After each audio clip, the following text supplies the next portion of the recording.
let's try it again. Okay, so we said that there's three types of connection here, three types of love in this chart that we had. That the type of love between the left and right axes is giving, mesira. And that we talked a lot about last week also. We said that during when one gives to the other, so there's a flipping or an inversion of how you are.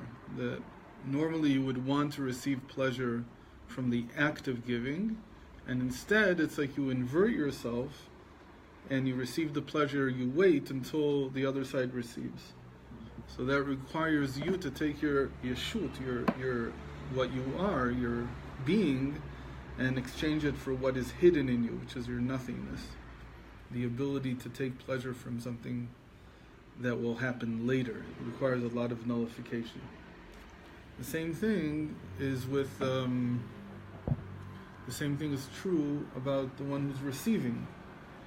But they also need to invert, because on the one hand they have a feeling of who they are already, and given who they are, it's like they can't receive anything because they're already right. They're not at the right level. They don't understand enough. They can't change, for instance, and they already have a self-image that they can't change. And to receive requires me to break my comfort zone, and it requires me to go out of that. So I also have to invert as a receiver. So that was the type of love that we discussed last week and the week before that.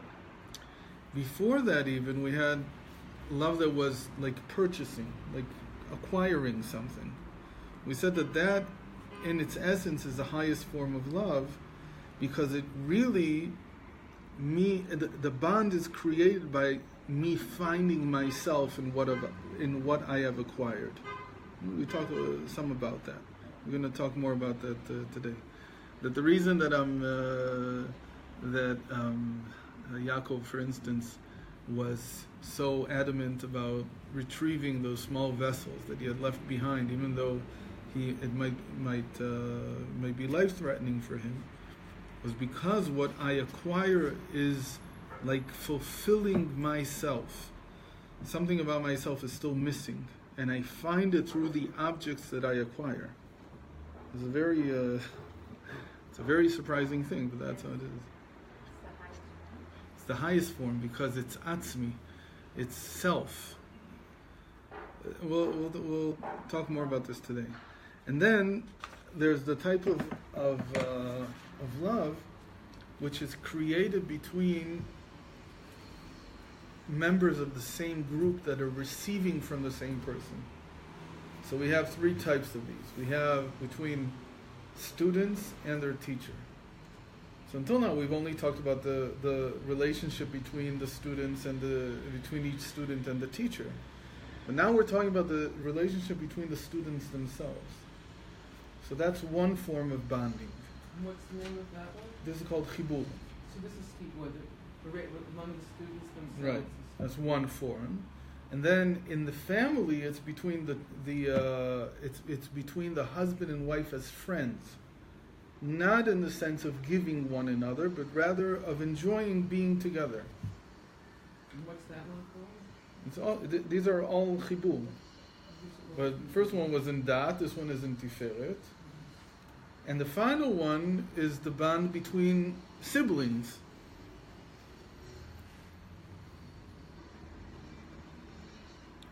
And the whole idea is that many of us have one mashpia. In this sense, the person who's giving us, he's called a mashpia. Okay. What does a mashpia mean? First of all, I'll start with that. So I'm just a little confused. You're saying there's three kinds of chibur, but chibur itself is one of three kinds of love? Right. You've got it right. And one of them is this atzmi love of finding yourself in things. One is right. That's called kinyan. Mm-hmm. Then there's mesira, which is giving and receiving. Mm-hmm. And then there's the chibur, which is just the bonding. Mm-hmm. In the bonding, there's nothing being given or taken. The fact that the students are all one, or in our case, that the Jewish people are all one, it's not because we give or receive something from each other. It's like with a husband and wife. It's the pleasure of each other's company, of being together. It's like how in Chassidus, it's very encouraged that Chassidim are one family. That idea. Why? So the people would understand that if you bicker and you fight between yourselves, who does that affect?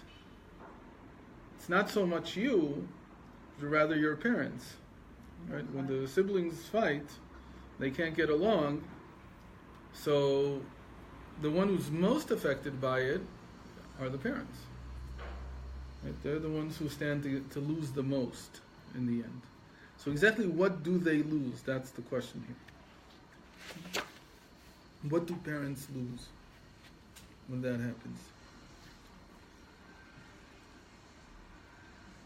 The love of members of a group receiving from the same person is in which of these three categories? I'm sorry? The love of members of a group receiving from the same person is which category? That's chibur. That's one of the three categories of chibur? Right. It's the first one? Oh, the first one, yes. The students is the first one, then it's husband and wife, and then it's siblings. Again, the question is, what is bonding the people together? When you're talking about students receiving from the same teacher, then you're talking about the bonding occurring at the intellectual level. Because what we share in common is our teacher, our Rebbe. When you talk about husband and wife, what are we bonding with? With our hearts. And when you talk about siblings, what we're bonding with is with our nature, with our habits, because we're growing up in the same house. There's nothing essentially connecting siblings. It's what we call natural love, because it's based simply on the habits here in the household that we're growing up in. In the end, when siblings get together, what do they laugh at?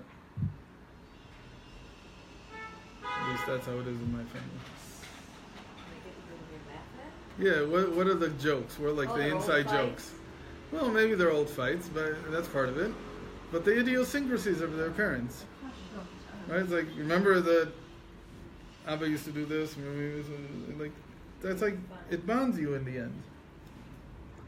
So if you can't get along, every parent is a little, if not a lot, idiosyncratic, right? So it's actually not such a bad thing, because if it's really a reality where the parents are really violent or something like that, you see the bonding created even more strongly, right? Because then the siblings are forced to stand together. But really what brings together, it could be idiosyncrasies, which can be good or bad things. It also be very good things, like, I don't know, some parent has this crazy thing that every Shabbos at the Shabbos table, every child has to do a headstand. I don't know, and then say Dvar Torah upside down. So everybody remembers that. You can't forget something that strange. So that creates the bonding. But what is the point of this bond? What does it do?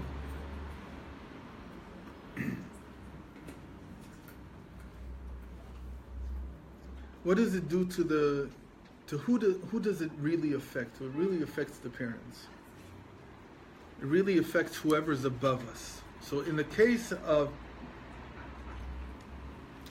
siblings, it affects the parents. In the case of husband and wife, who does it affect? Who's above us as a husband and wife? Almost. Shekhinah. It's the divine presence. So the divine presence likes to be, or likes to appear, in a place where there's bonding between the husband and wife. In fact, that's what they used to call it. That when they small talk, that's like the Shekhinah talking. That small talk, that's almost like nothing, but creates the bond because you're good friends. That's the Shekhinah talking.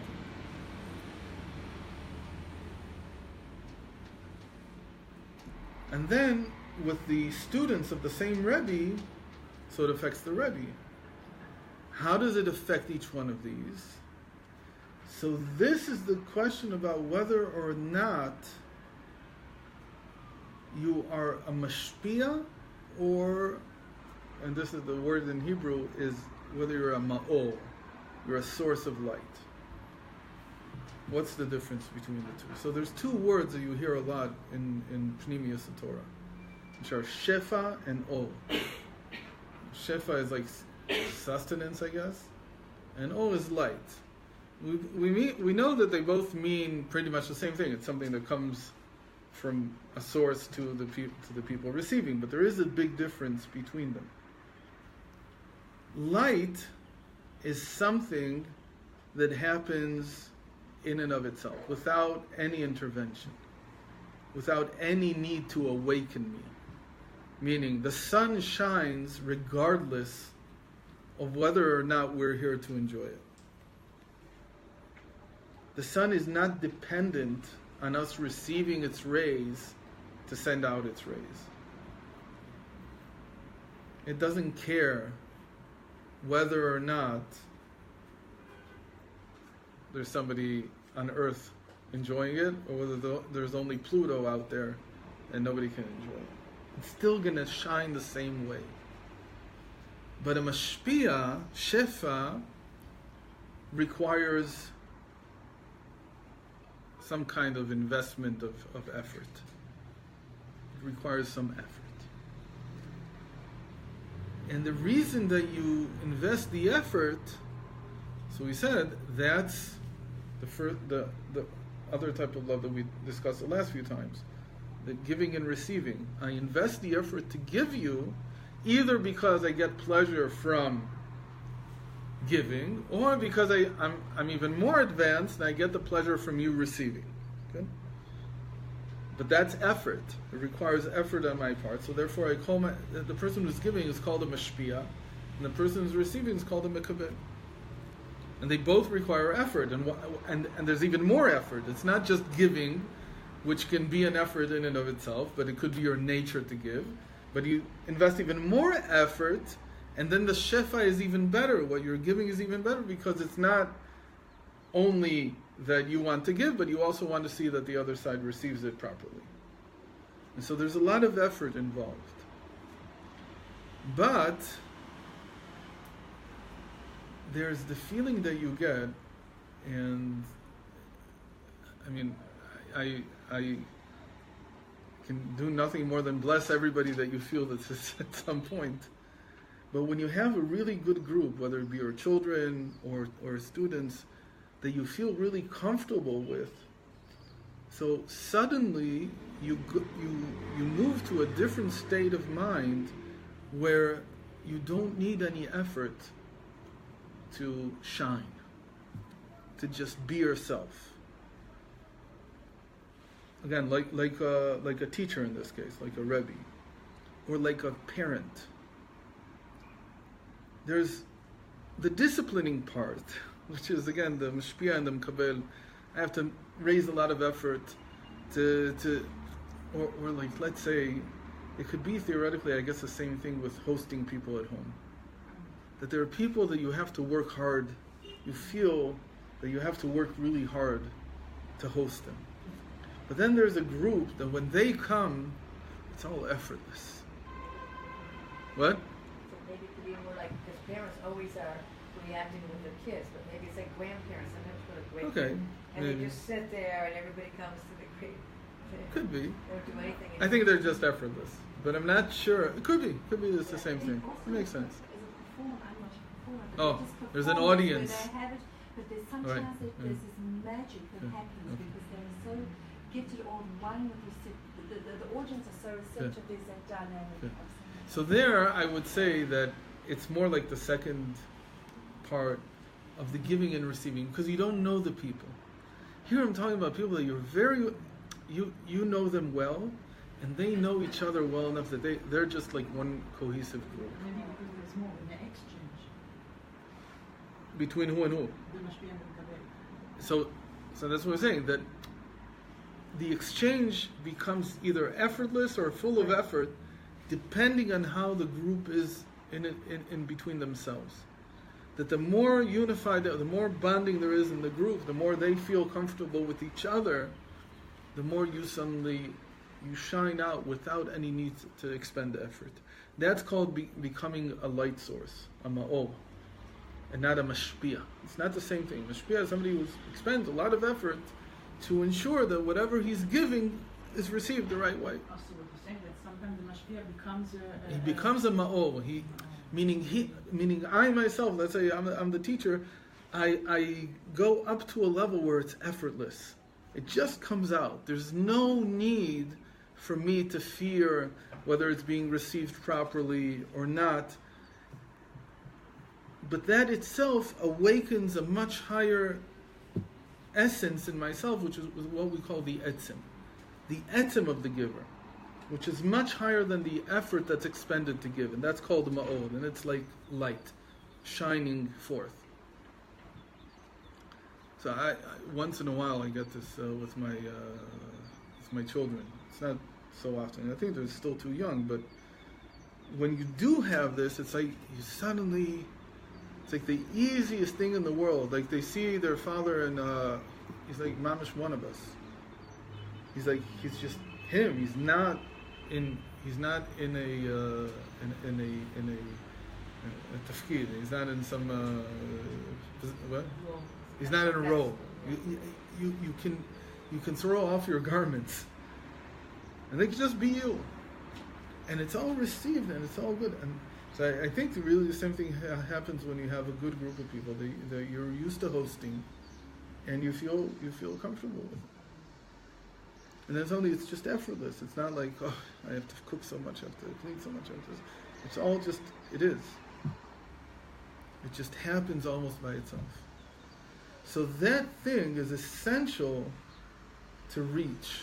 Meaning that if you see the Rebbe in pain, it's mostly because he's always in this role of giver, of sustainer. And he can't go and be himself. And to be himself, he has to be sure that everybody's fine, everybody's okay. It's not like they're bonded anyway. This bond awakens that state in the one who's receiving. So the same thing in the Shekhinah. The Shekhinah becomes comfortable in a home where there's bonding between the husband and wife. So the Shekhinah is there, and you feel it. You walk into a home like that, and you feel that everything is okay. You don't have to do something special for there to be light. It just is.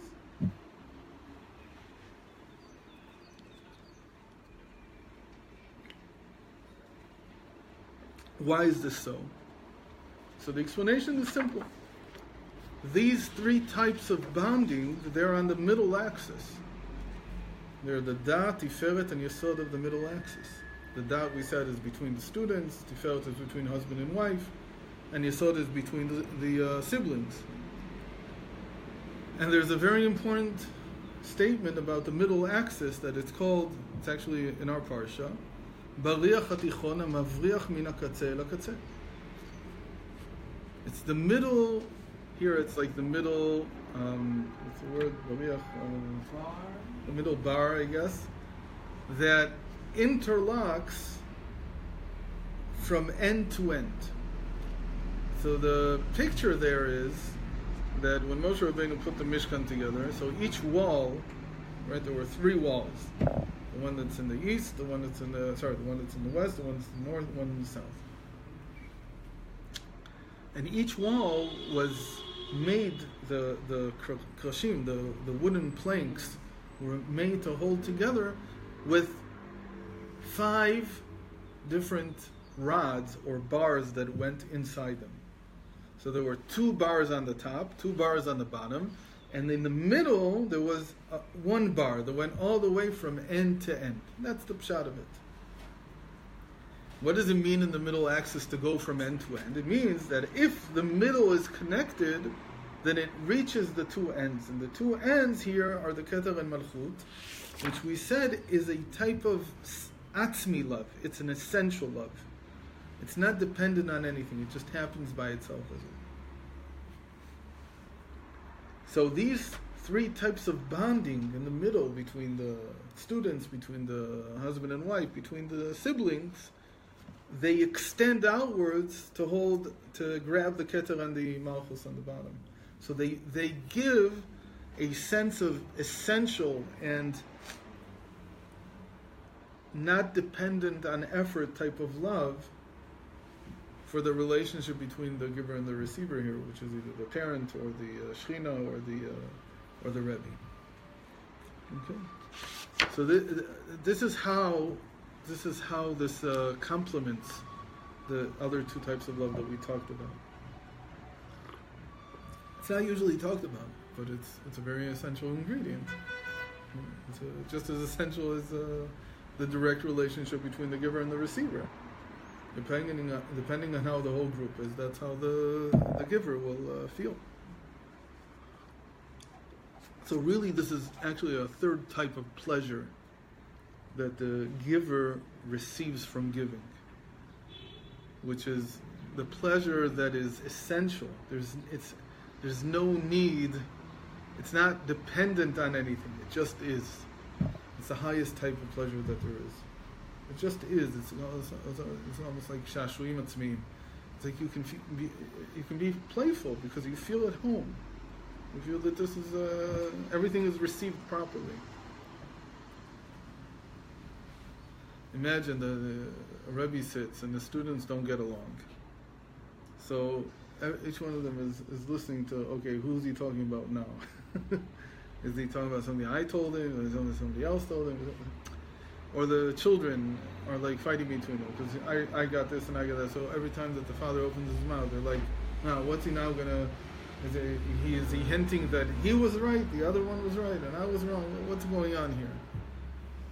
And that disrupts so then he has a lot of effort. It's not that the father or Rebbe doesn't want to give, he continues to give, but he has to expend a tremendous amount of effort to ensure that it's received the right way. And if he doesn't, it might be, even have negative consequences, what he says and what he does. Okay? So that's that piece. And now,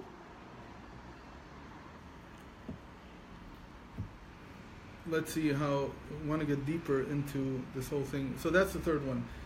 I guess there's more to discuss, but we'll leave it if there's something else comes up, then we'll do some more. But now let's talk about kinyan. Kinyan, we said that's like possessions.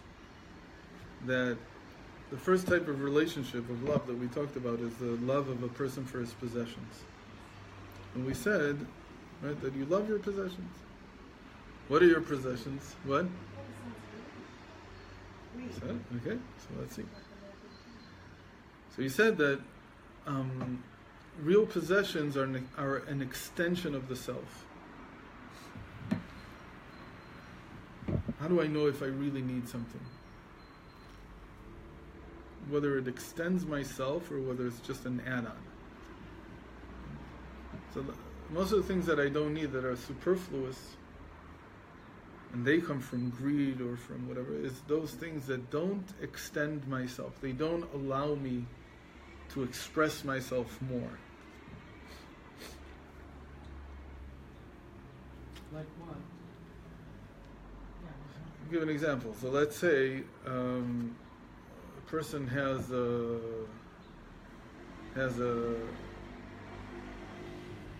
need for a home.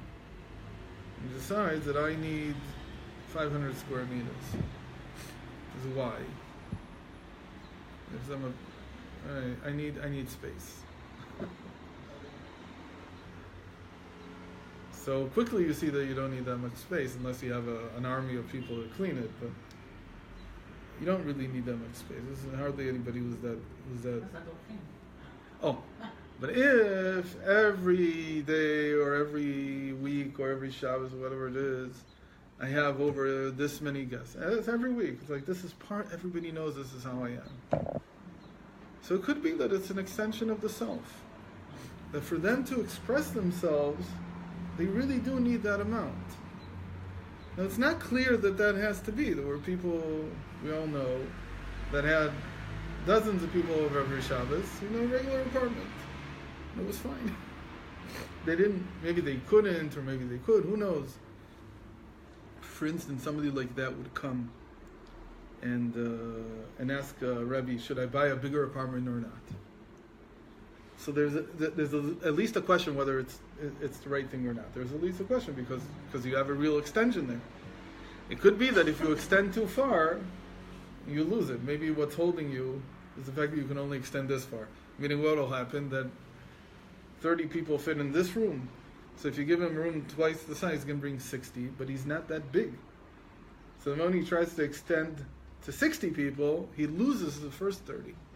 He can't even take care of what he initially had. So not every extension is a good idea. It depends on whether you can fill the space or not. And it's true in everything. How many clothes do you need?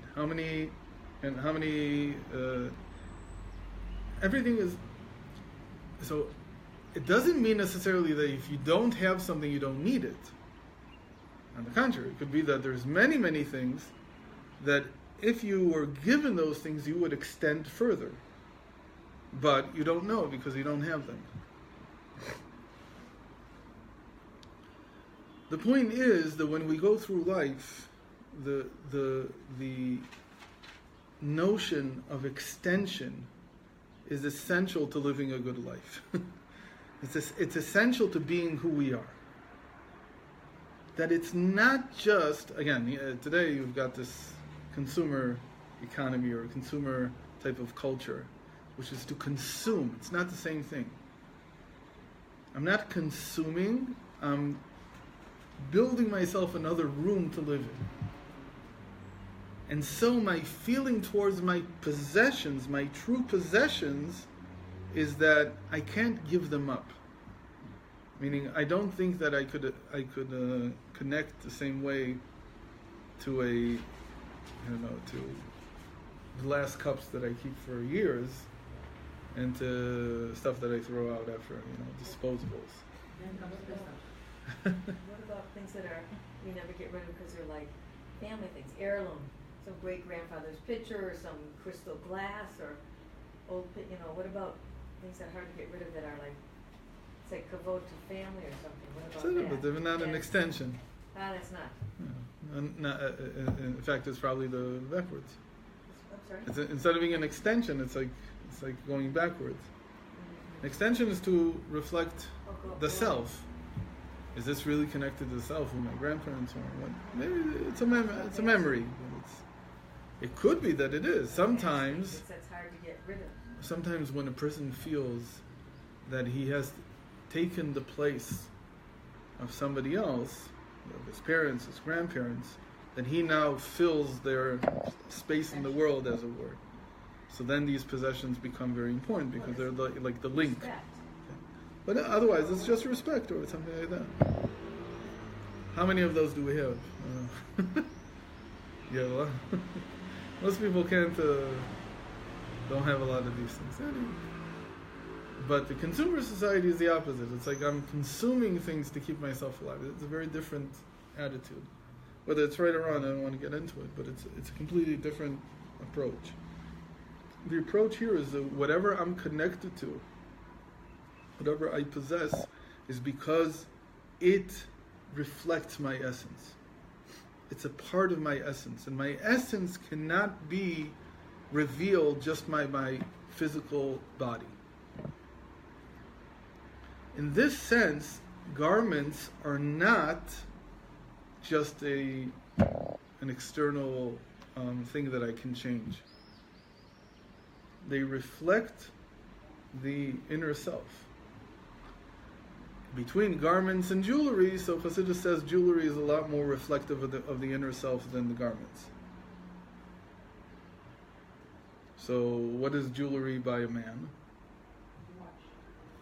So, fill in. What else? A little bit.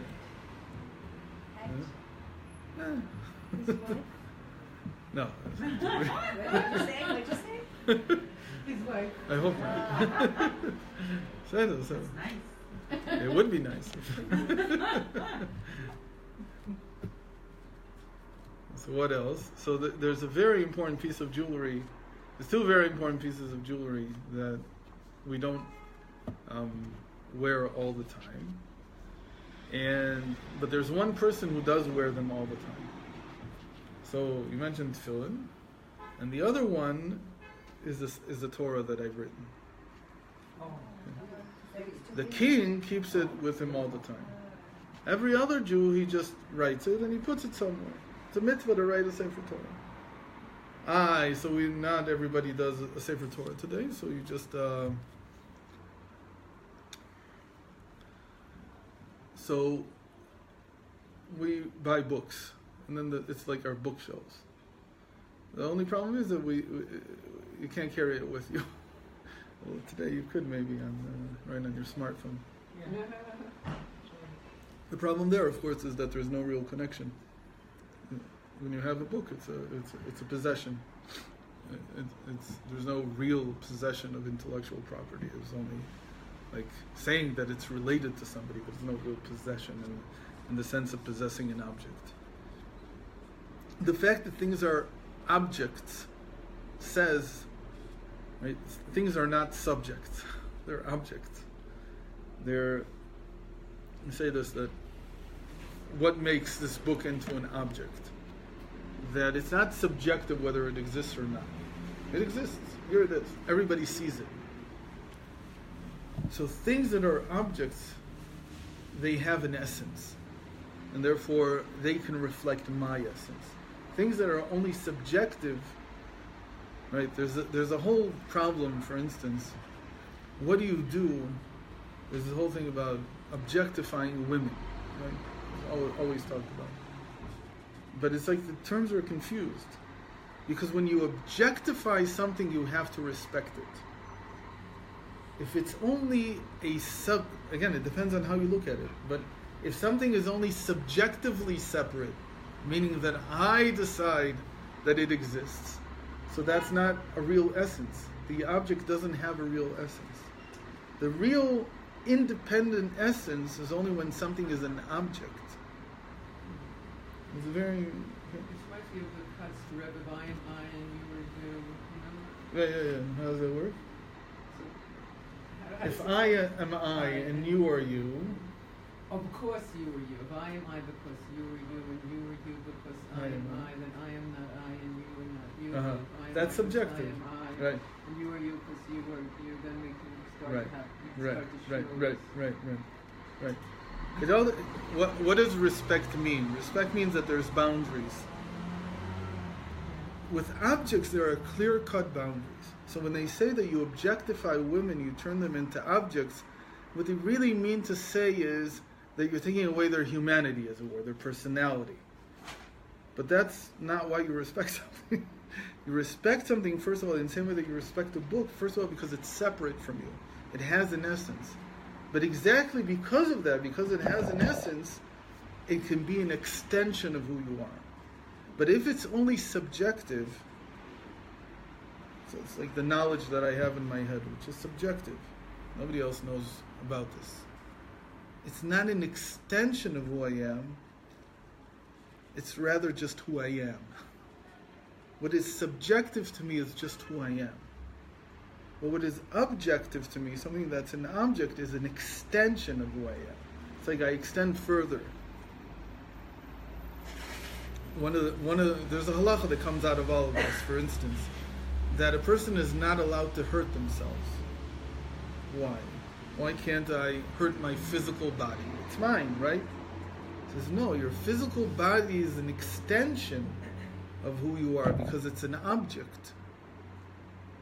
Who you are is something essential that's right now inside the body. It's extending in the body, it's expanding in the body, but it's not the same thing as the body. And therefore, you have to treat it with respect, the body.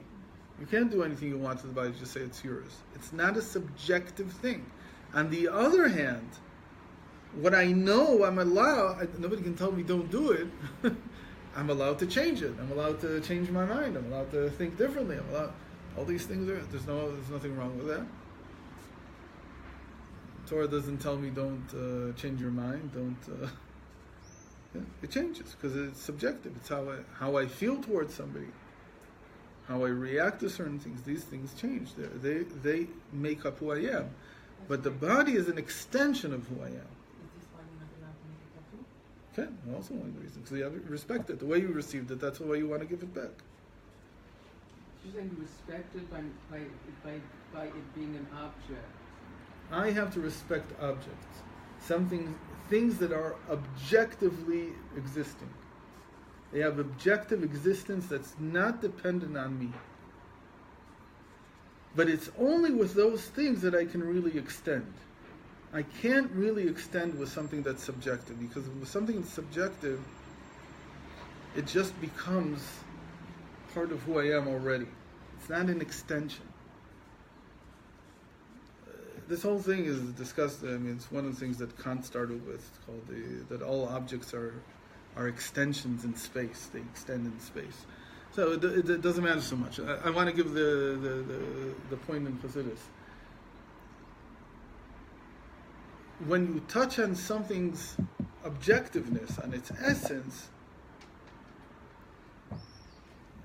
that's when it can become one with you. Why? Why is that? Because the Baal Shem Tov used to say that if you hold a part of the essence, or the part of the etzem, you hold all of it. What does that mean? Let's say, this chair doesn't belong to me, and I'm holding it now. So, theoretically, I could purchase it. When I purchase it, what I'm doing is, I'm revealing that when you hold part of who I am, part of my essence, it's holding all of me. Purchasing something, possession, means that I'm extending into this thing, meaning I'm making it one with myself. And why is that good? Because that's it's not necessarily good in the sense that it's not a moral statement about good. It's like saying that the purpose of being in the world is to extend. It's to include more and more, not to stay small. It's called the opposite of shiftless. Instead, you're not. Shiftless means that even if I have everything, I can still be lowly. There should be no connection. Meaning, if shiftless is real, if my loneliness is true, it has nothing to do with how many possessions I have. You're right that for most people, the moment they have a lot of possessions, it causes them to feel high and mighty. But that just means that their relationship with their possessions is not truly possession. Possession means this is really who I am. I didn't grow, or it's just that I have more expression in the world. I'm able to express more. You're taking it from someone else. Is it purchasing? No, I'm purchasing it. From an owner. Good, I'm purchasing it. Good, but I'm purchasing it. There's an amazing thing that, for instance, also from this week's parsha, that I'm commanded to rest on Shabbos, and so are my animals. Why? The animal needs to keep a mitzvah. There's a single mitzvah it needs to keep. So no, the animal's not keeping the mitzvah. I'm keeping the mitzvah. It's just that the animal is like an extension of myself keeping the mitzvah. And what does it say about there? It says, "Neman yanuach shulcha v'chamolcha." But before that, it also says that who else should rest with you? Your servants and your children and hopefully one more. I hope. What? Your wife. Why? Because there's an understanding that all this is an expression of one essence. And so if part of it rests, everything has to be at rest. You can't have that some of it is at rest, so it's not one essence. If part of it is resting and part of it isn't, so they're not really connected, they're not really one essence. To me, that's what the Torah tells you. You have to look at what does it mean, a servant? There it says, "Gercha shel bishalecha." So a ger, what is a ger? A ger is not a convert to Judaism. It's a ger toshav. It's a person who's come to be connected to the Jewish people, but he hasn't converted yet. So we say, this is where we learn this idea that converts have to live in a Jewish community first. Where do they get this idea? It's not just because it works. It's not just because that's the best way to introduce somebody to Yiddishkeit. It's because it's as if you have to be subservient in a certain sense to become one part of the same essence. Until you've converted, that essence is not in you. So it's like you take it from somewhere else. It's extended into you through someone else. That's how the picture is. And so it's even called a servant. That's the strange thing, that before the conversion, it's like he's already a servant, even if he doesn't know. A servant doesn't mean that a person has to be a dishwasher. That's not what it means. It means that to serve is that my will is the extension of somebody else's will. On the contrary, it could be that if what parts of my will am I willing to extend to my servant and not to myself? So a normal person, hopefully, feels that he has to think twice about what he's extending further. Is this fitting? Is this fitting for me to delegate it further? Not everything can be delegated further. I don't feel comfortable with delegating everything. Okay, but that's this idea that kinyan means that really I'm finding myself in my possessions. And a possession where I don't feel that, there's no point in purchasing. There's no point in having something more that I can't extend into, that I can't energize, I can't make it part of an expression of who I am. All these things, people go on vacations. So what do you get from the vacation?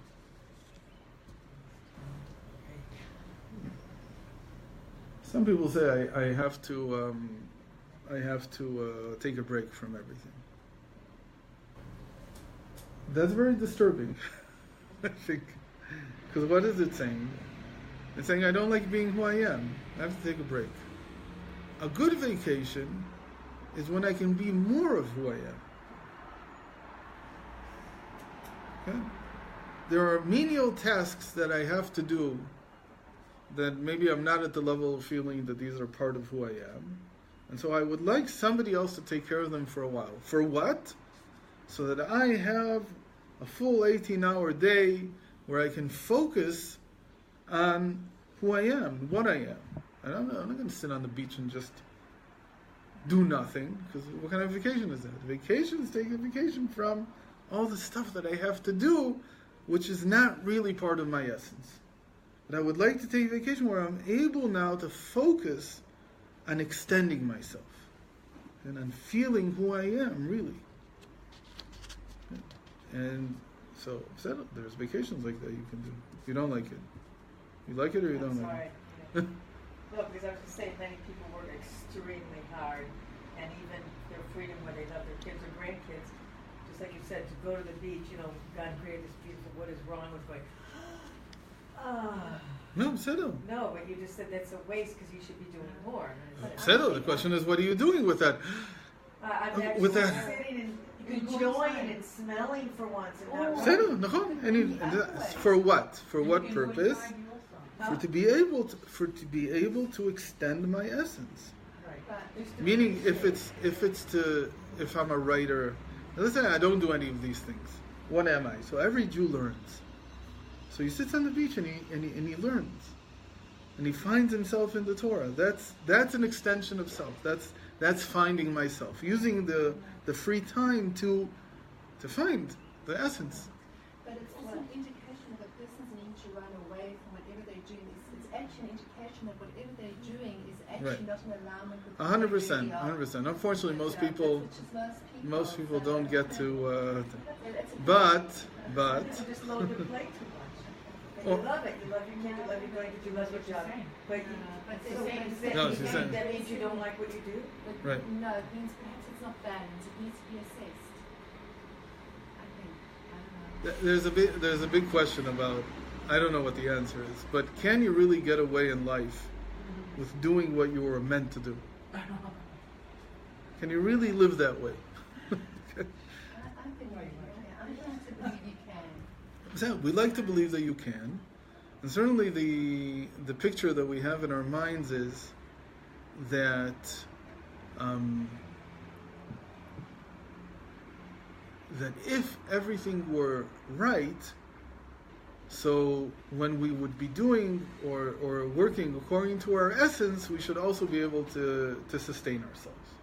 That's the picture that we have. There's also a different picture, which goes exactly the other way around, which is more difficult to accept, but we're going to delve into it really hard now, which is that maybe it's the other way around exactly. Exactly inverted. That we think that when will we be satisfied? When we do those things that we feel is part of our essence. But maybe it's exactly inverted, that I can never know what my essence is, and I meet my essence, I encounter it, only through the things that I do. Okay? Let me draw a picture here, so it doesn't sound too terrible. We'll start with the easy things. The easiest one is, and this is the one that troubles the most actually, but it's the easiest one to understand. Why do we do the mitzvahs? Why do I do commandments? So I might think that why am I doing the commandments? For me. Right? What else do you do that's not for you? Why would you do something that's not for you? Who's serving who? The mitzvah is serving me. So somebody says, you live a very good life when you keep Shabbos. It really increases your quality of life. And you really lead a good life when you have, I just read this article on the internet, when you have a set morning routine. So if you're a guy and you wake up at 5 o'clock and you go to the mikveh and you go learn and then you daven, and by 7:30 or after 2.5 hours of your morning routine, you start the day, you're 100 times more productive than everybody else. See? Mitzvahs give you a good quality of life. And so on. Just go on with everything. What's the problem with this picture? That it says that really there's no sachar from the mitzvahs in this world. Mitzvot lav lehenot nitnu, that the mitzvahs were not given for us to gain pleasure from. What do we mean? If you get something from it, it's not a mitzvah. What's the idea of a mitzvah? That I do it because I'm obligated to do it. If I do it because it makes sense to me, so most people will tell you that's a problem with the mitzvah. But what can we do that we do gain some pleasure from some of the mitzvahs?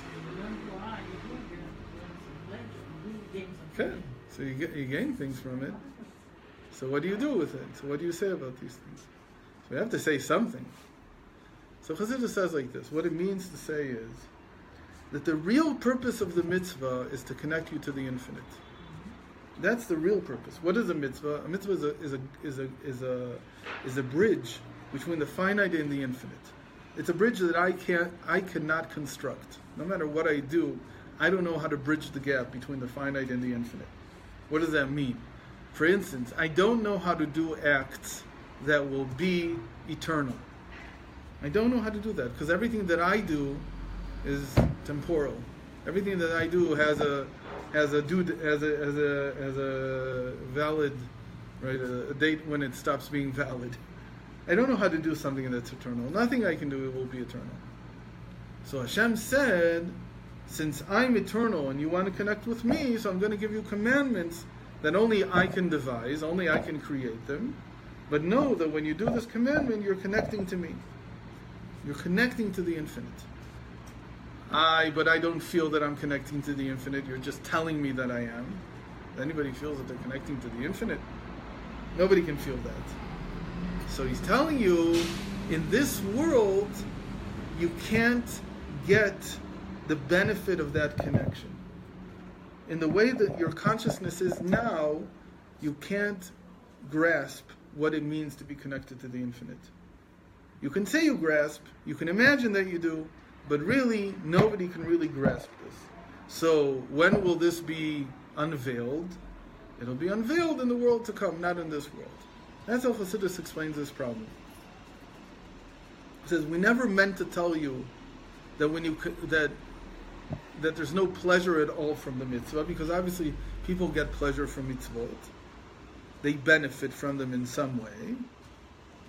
But the real benefit, the real pleasure, is something that is unfathomable in this reality. And so that you'll have to wait until the world to come to experience. Okay? That's the first step. So, who's benefiting from me performing the mitzvah now?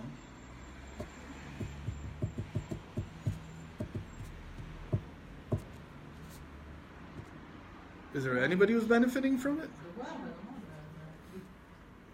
That's one way of saying it. The world.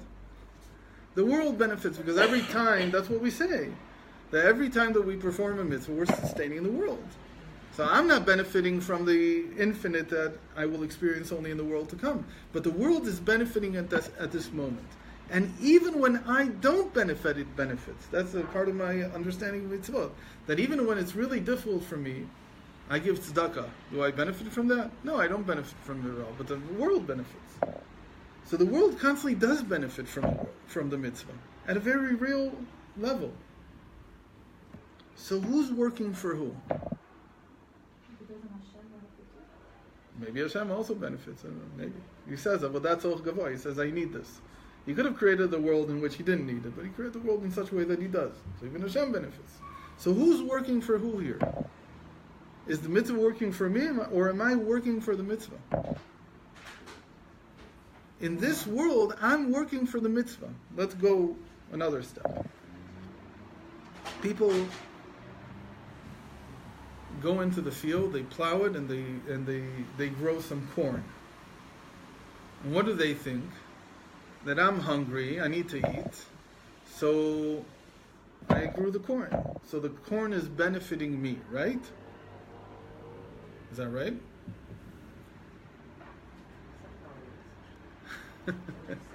At the moment it looks this way. But what's going to happen in 100 years? Where are you going to be? Fertilizing the corn. What is this whole thing of domestication? What is this whole thing of husbandry? What does it all mean in the end in terms of the personal, the individual? Who's working for who? My life is going to end at some point. So who's working for who here? I'm working for nature. Because Hashem's picture of nature, it's not exactly, because I'm not going to come back here again. What? I'm not going to come back here in this world again. Yeah, I'm fertilizing the corn.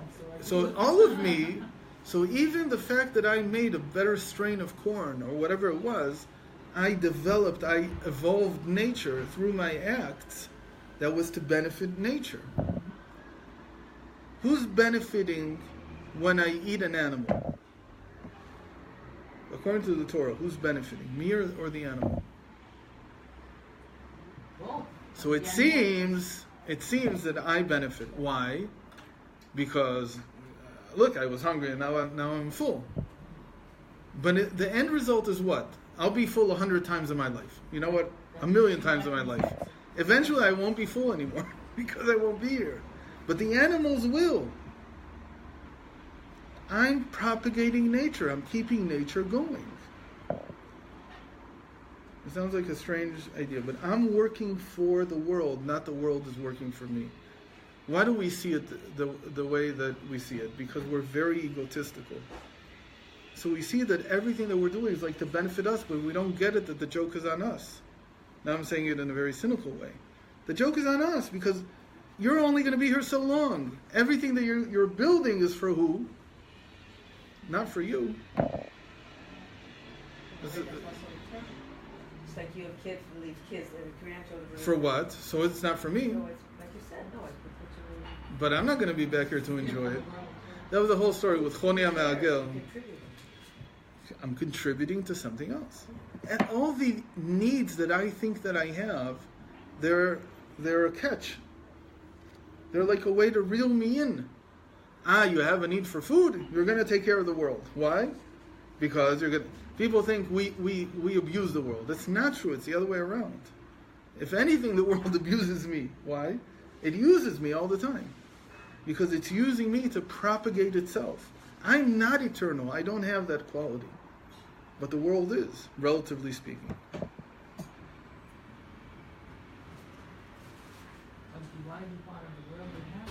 You said it? 100%.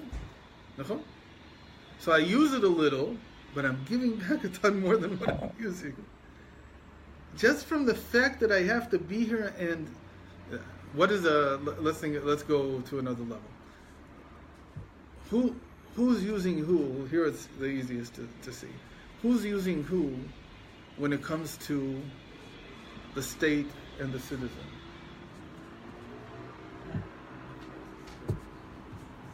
So here, you have idealists that are like, what do you mean? I want to give everything that I can. We understand that's exactly what the state wants from you. From them, understand how everybody else is. From the ones who are idealists, want to give even their lives for the state, you understand who's using who. The state won't give its life for you, ever. Because it wants to be eternal. It's beyond that. Is it willing to give you something? Yeah, it gives you, like, animals give me a little bit. Yeah, once in a while, I eat part of an animal.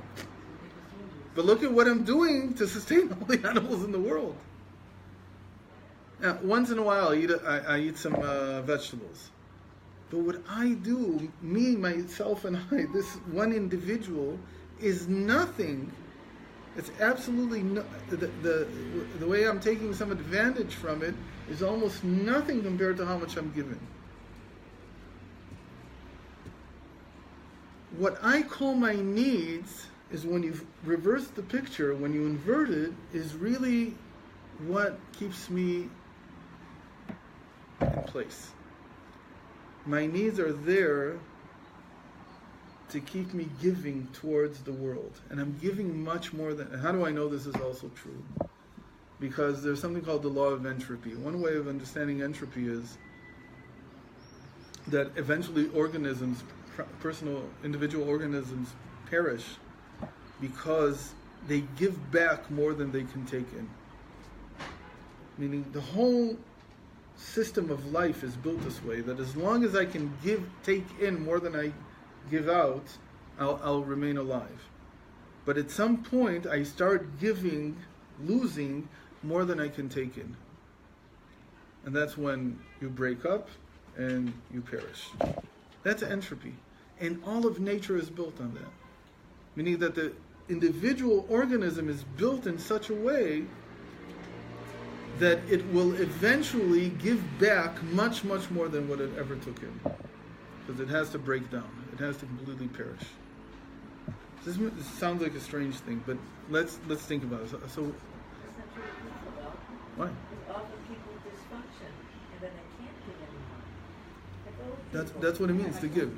Yeah, but then he's not. I'm not giving taking anything anymore. because then Dysfunction he means takes too much, and then he can't. he's dysfunctional, meaning he can't use what the world has. He can't see, he can't hear, he can't do anything with it. He just loses all the time, more and more. He breaks down. That's what it means to break down.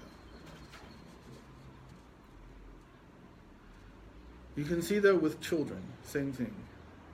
Do you get more or do you give more? Which is it?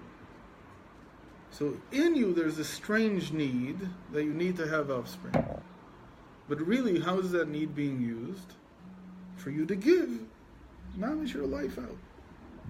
So it's all very bleak and cynical. But it's not so bleak and cynical, really. Because it all depends on how you see it. If I understand that all I'm doing in this life is giving a certain expression to my real essence, which is eternal, then my body, my children, my house, my wife, all my possessions, all they are really is in the end a way for me to express something I would never be able to express otherwise. If the point is what do you have in the end, I lose. If the point is what did I express, then I won.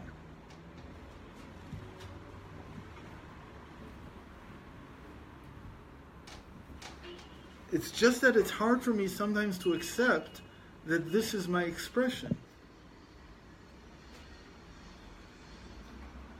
Sometimes I feel I should be able to express a lot more. I'm much more than this. So, Hashem begs to differ. And he says, you will extend if you have more to express. So for instance, if I'm cleaning the house, I can think either I'm wasting my time, why? Because why am I doing something so menial? It has no meaning to me. But if I understand that everything I do is menial in the end, there's nothing, it's like you have to read Ecclesiastes a few times to get what he's trying to say. But he's trying to say to you, stop looking at it as if the point is the menial task. You don't understand. Everything you are is menial from the beginning to the end. Anything that you'll do under the sun is menial. It doesn't matter. You think I could be working in the bank. No, shaita shabala. You don't understand. You're just a pakid. That's a pakid. You're just a teller. What are you? Your needs are being taken advantage of by the bank. I could be a head of the state. What do you think? You're different than anybody else here? The state is using you, using your needs in order to use you. You'll perish anyway the same way. It doesn't matter where you go or what you do. What do you have to connect to? If you connect to the fact that no matter what you do, you are expressing the essence. That's the important part, not how you're expressing it. How you're expressing it is like, that's going to pass anyway. The fact that there's an expression of your essence that is eternal, then even a menial task can have infinite meaning. It's not without meaning because it's doing something else. It's not about what comes out of it. Nothing comes out of anything anyway. That's what Ecclesiastes tries to tell you. He tries to tell us. It doesn't matter what you collect. It doesn't matter what you get. In the end, it all goes to the same place. So what did you gain from the whole thing? You gained the fact that you had a stage to express yourself on. If you clean the house one way or you clean it another way, you're going to clean it anyway. But the question is how you're going to do it. Are you good? Not the quality, not whether you clean it really well, whether you're really good at cleaning or really not so good at cleaning. It's a question of what is happening here. Is this an extension of who I am? Do you feel that the essence is coming out here? So no question that the place that the essence really comes out more than any other place is in Torah. Fine, when I learn. That's the biggest expression that I have. Because there, the subject matter is eternal. It's not like cleaning the house. It itself is eternal. By the way, there's two other things that are close to it. The Gra says, that's music and mathematics. It says they have an eternal bent to them. They don't fall apart. Knowledge is supplanted all the time. Let's say you're a scientist. You're working in a lab. Oh, you're going to invent the most important thing in the world. I can promise you, I'll give you my right hand, my left hand, whichever one you want. Then in 100 years, I won't remember what you did. Why? Because it's going to be supplanted by so much knowledge that's going to come after you that it's going to be worthless. Nobody's going to remember what you did. That's what Ecclesiastes says. En zichron rishonim. It doesn't matter if you invented the wheel. Nobody cares. Because science, even knowledge of nature, is constantly being updated. And what we knew 10 years ago is not what we knew 100 years ago. And that's not what we're going to know in 100 years. And it's all different. You're a great hero of culture. Say that. Who remembers the heroes of culture? There's this incredible thing I have to tell you. The Bibi put up a video last night of him taking us through a tour of the Blair House, because he's in the Blair House now. He's in America, right? The Blair House is the official hospitality house for the White House in America, in Washington. So what does he do? So he sees there's busts there on the mantles, over the fireplaces, over the bookcases. So he tells people. So some people recognize. I guess the first person he saw was Benjamin Franklin. Okay, the description in 2.5 lines was he was a scientist and he was a, what else did you say about him? I don't know. Okay, fine. That's what you understand about Benjamin Franklin. Okay, let's say that's what he was. Because what does he remember? He remembers that he theoretically held a kite and had a key on it and discovered how to bring lightning down, let's say. Then he looks at Washington. And all he can say is he was the greatest president ever. Oh, he was also a great general. Okay. Then he sees Jefferson. He sees a bust of Jefferson. First of all, it's very nice that he even knows. I mean, he's learned, so he knows something. But take an average Israeli. He's hearing these names. So Washington he's heard of, certainly. Benjamin Franklin, no, I don't know. Maybe he knows Benjamin Franklin because he's on the $100 bill, and even that I don't believe that he really remembers. And then Jefferson. But then, and this was amazing. So he comes into a bust. He must have prepared first, but you see the video cutting in and out. So I don't know if he looked at it first and then prepared. I wouldn't recognize the bust. And it says that this is, no, Hancock was the first Secretary of the Treasury? No, so it's not Hancock. What's his name? He was killed by Burns. They had a duel. It's a famous thing. They had a duel on the other side of Manhattan Island. It's like in New Jersey. It's like a whole thing with it. It was Hamilton. I don't remember. It says on it. If you know the name, then you know. This guy, he really was the biggest genius. Now, why would Bibi know him? Because he studied economics at MIT or wherever he learned. So he's heard and he's read. I read a book about him, I think 3 years ago. A really big book. It was really, really interesting. What do I remember? I can't remember his name. I remember the duel. I remember how he set up Virginia. How he's the cause of the entire Civil War, by the way. The whole understanding of that Civil War was really a war about economics. Because the slavery part was just how Virginia could... Because if they would secede, one of the things that they would do is they would get rid of the debt that they owed to the United States. It was one of the big deals. And he set all that up. I can't even remember his name. I think it's Hamilton, but I'm probably wrong. So, no, these people did great things in their lives. No question in the world. Who remembers them? Who knows? Who cares? Yeah. Okay, who cares? What are you talking about? What do you mean? Every American learns that in school. And forgets about them 2 weeks later. Maybe forget about them 2 weeks later. So who's using who? So who's using who? What, you think you're going to make an eternal name for yourself? There's no such thing. It doesn't exist. It doesn't matter who you are. We all know there's a Moshe Rabbeinu. We all know that there's a Rambam. We know this, we know that. Yes, through Torah, what? For now. For now. Wait. Let's wait another 50 years. Let's see what happens in 50 years. Let's see what happens to general relativity after it falls apart. Why? Because we'll discover that light does change its speed because of 100 different reasons. Einstein was a very interesting footnote somewhere that he had this idea, we'll make the speed of light constant, and then this whole picture came out and so on. But then you realize it's not true, and then the whole thing falls apart. So it was very interesting at the time. Freud used to be everybody now today is like, who's Freud? Who cares?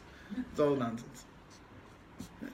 You can't keep, there's nothing eternal in that respect. So where does the eternity come from? That's this idea that what I'm doing, it's true that it's using me. It's true. The animals are using me. The plants are using me.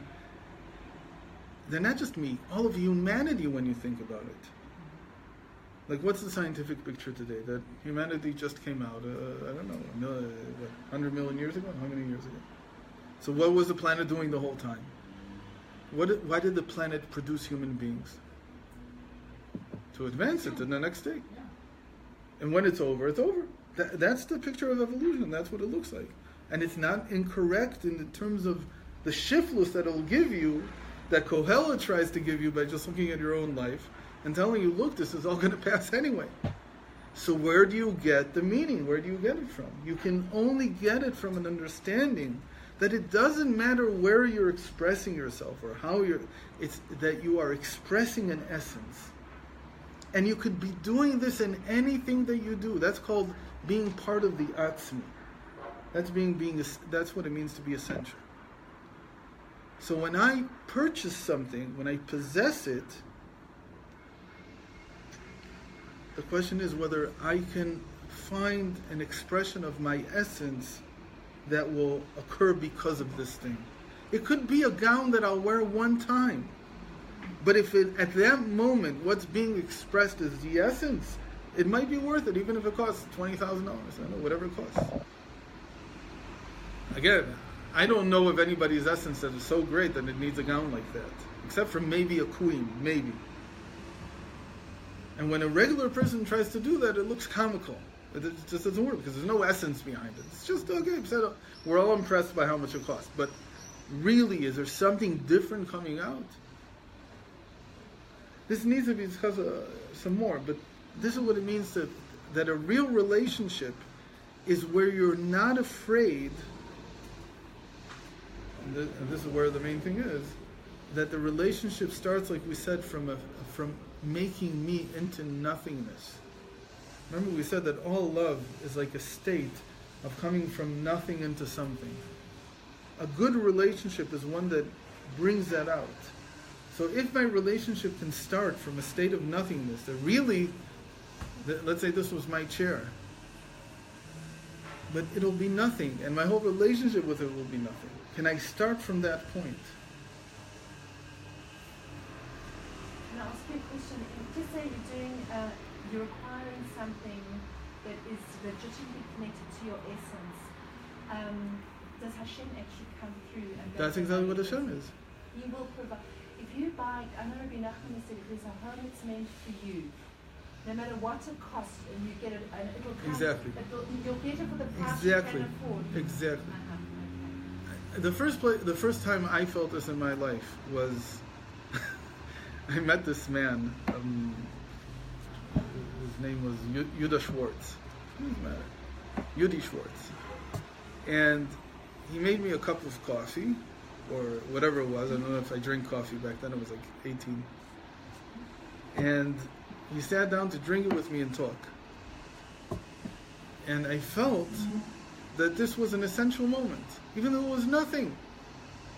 Why? Because I felt that everything he does with his essence. It took me years to put it, to describe it. What was he doing? He was making coffee. It wasn't like anything. He taught me how to make this crazy dish.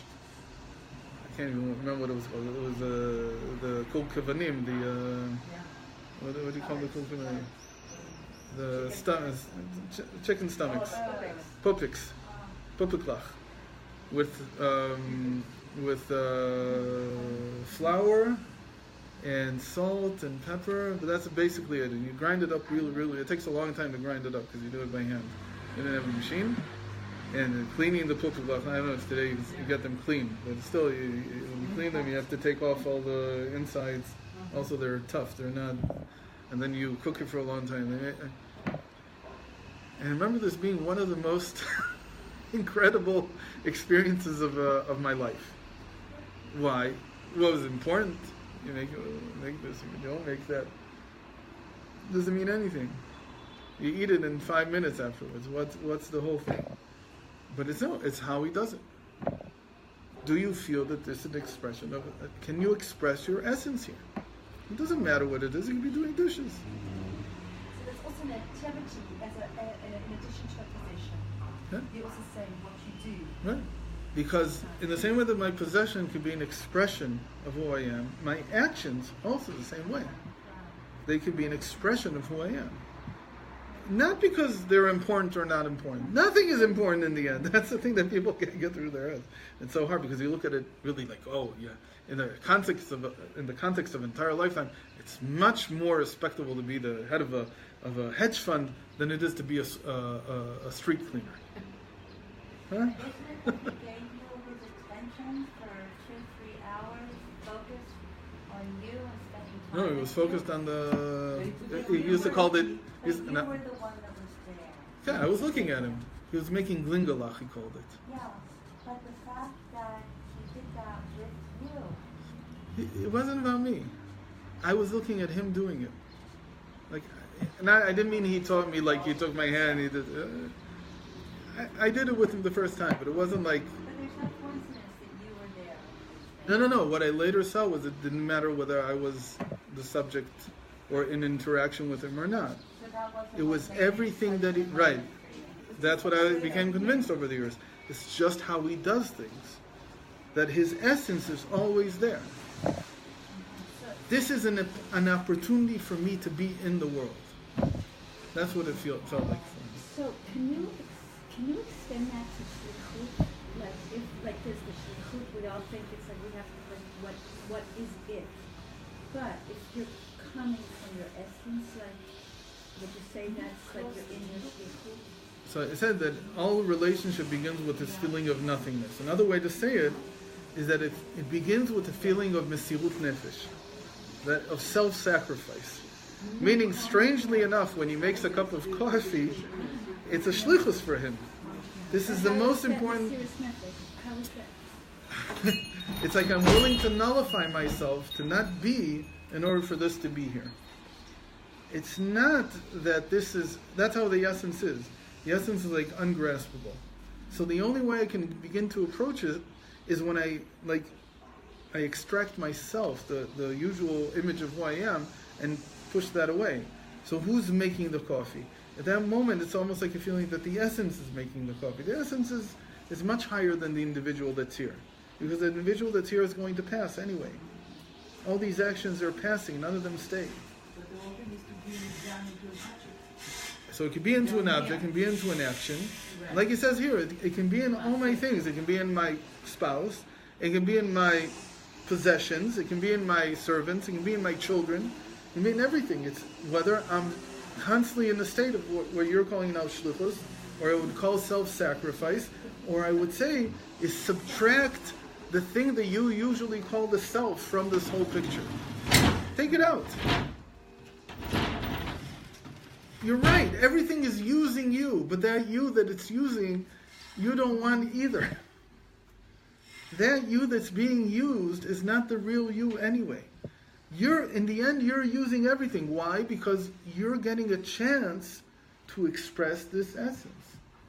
Every moment that you're alive, if you take it the right way, your body is a vehicle for this essence. It's for something bigger beyond yourself. Okay? It's actually The self that you know, the self that is here, through you, through your that is a citizen and has an ID number and all these things. through your garments, Okay.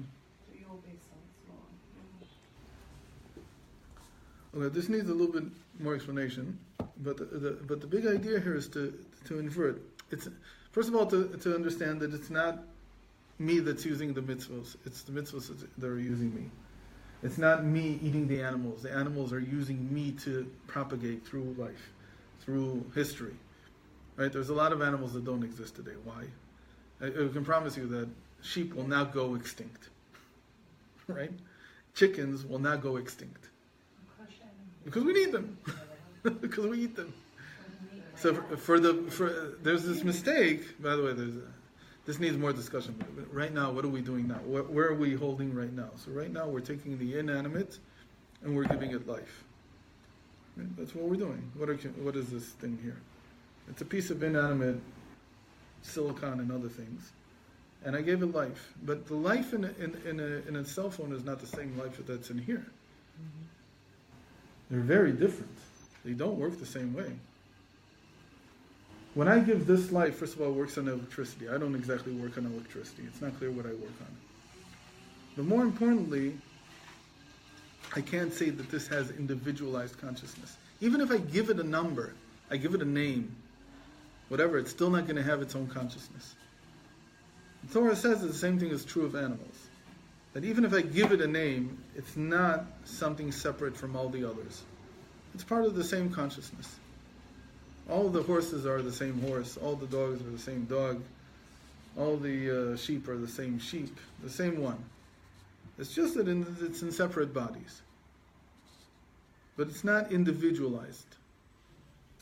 You could say it's like, how did the Baal Shem Tov say this? It says when you take a leaf off a tree, it's not the Baal Shem Tov, the Gemara says this, that a sound is heard from one end of the world to the other. What sound? What are you talking about? That all the trees feel it. It's not one tree. It's not one individual. It's not this individual tree that feels it. It's all of them. How painful is it? I don't know what it means to be a tree, so I can't share it exactly. But it's all over the world. The same thing with a sheep. You're not eating one sheep. You're eating them all. It's not individualized. Same thing with these things. They have consciousness now, some level of consciousness. But it's not my consciousness. They're alive, but not in the sense that I'm alive. So there's a lot of stuff that still needs to be worked out. But that's where we're holding. We're evolving the inanimate now. We did it for the animal life. We did it for plants. And now we're doing it for the inanimate. And the inanimate has a language also. You program these things in words. It's like they have a language inside. It's not exactly like my language, but it's along the same principles. My language is very complex. Their language is all if then, if then, if then, if then. It's all the time. Works on data and says if then, if then. If this happens, do this. I don't work that way. I also have some decisions that I do that way, but most of what I do during the day is not if then. I'll give a small example. I still have to check whether this is 100% true, but from what I do remember, it's like we can make a chess program that will beat every human now. Any human. We have chess programs or computers that will win at chess against any human being. But they don't work the same way as a human being. How do they work? They work by what we call brute force. Meaning that when a chess master looks at a board and he decides what to do, how many different possibilities did he check? Take a wild guess. All of them. So all of them means that there is, even at the first level, there's probably 80, 90 moves that you could make. Do another move after that, you do 80 times 80. So basically you've jumped up to 6,400. Do another one, you're in the tens of thousands. So you can't check, even the first one would take him too long. Oh, you're talking about the person or the computer? The person. Oh, I was talking about The computer. Okay, right. So the person checks only one or two. It's unbelievable. They look at a board and they'll only look at one or two possible moves. And they will check them only maybe one or two moves further. Like basically where they would want to go. Why? Because they have intuition. They don't work by brute force. They have an intuition that tells them this is where the right move is. And you might do something really crazy and go from here, but they check one move at most, the next one afterwards. How many does a computer check? Every single one. And if it wants to win, it can't go 3 levels ahead. It has to go 10, 15 levels ahead. And you're talking about trillions of moves that it has to check. So it does that. And then it becomes really, really, really smart? No, it's brute force. It just checked every single possible move from this point and onwards. So they don't really check them. They sort of put them in memory that this board has this value and this board has this. So if you get to this board, you're ahead. If you get to that board, you're behind. But that's how their intelligence works. It's very different than human intelligence. It doesn't mean that they won't win. They might win. But they work differently than me. So it used to be that when people tried to create AI, they used to try to mimic what a human being would do. But nobody knows how to do that. It's like our mind works in a strange way that we don't fully comprehend. We definitely don't know how to reproduce. So what did we learn? We learned that really, if you want to make AI, you just need a lot of data. Tons and tons and tons of data. And from that, you can check out all the different possibilities. You'll come to the right decision, or one of the best decisions, to the point where it'll even be better than how a human being does it. But a human being keeps all the data and everything in this one small piece here. And there are certain things that he'll still do better than any computer. He'll never get a multiplication better than a computer. Like, no multiplication problem can be solved faster by a human being than by a computer. Of course a computer can. There are certain problems that require a lot of intuition that a human being will solve, and computers can't. We don't know how to make them do it because there's not enough data. They don't know what to do. Like therapy? But like Therapy? Therapy, for instance, right? Yeah. Exactly. But medicine might not be one of them. It might be that in 20 years there will be no more doctors. Because a doctor doesn't if-then.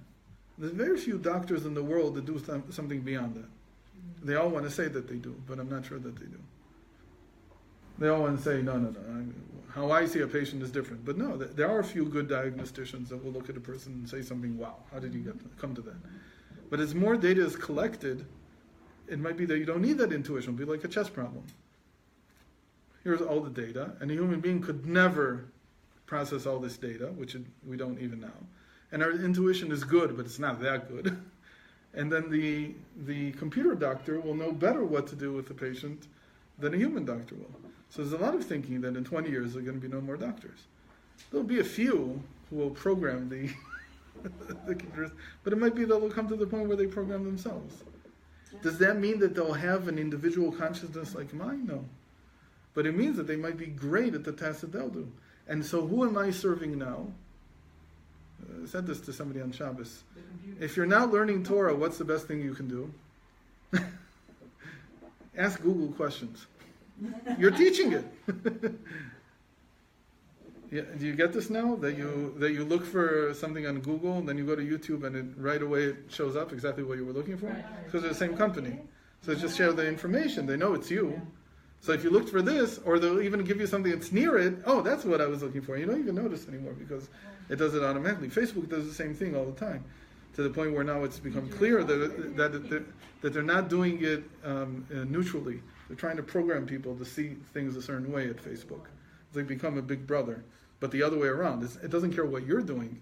It cares what you're doing to make sure that you do what it wants you to do.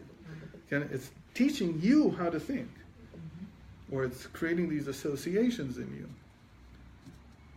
So who's serving who here? I'm serving the machines now.